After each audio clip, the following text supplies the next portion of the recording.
ये रिश्ता क्या कहलाता कि आने वाले एपिसोड में आप लोग देखने वाले हैं। आने वाले एपिसोड में दोस्तों आखिरकार होने क्या वाला है। आने वाले एपिसोड में आप देखेंगे विद्या आती है अभीरा के पास और उसे कहती है आप जाएं डॉक्टर से कहें रोहित अरमान को वो डिस्चार्ज कर दें, और कहती है कि हम उन्हें किसी अच्छे अस्पताल में लेके जाएंगे।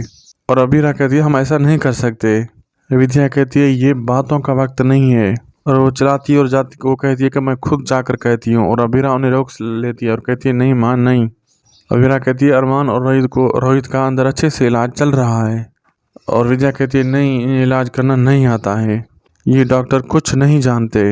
और दूसरी तरफ से रूही आती है और उसे अभीरा कहती है डरने की कोई बात नहीं है, उसे समझाने की कोशिश करती है। और रूही कहती है आखिर हुआ क्या है, मैं किस बात से डरूं, हुआ क्या है, कोई मुझे बताएगा।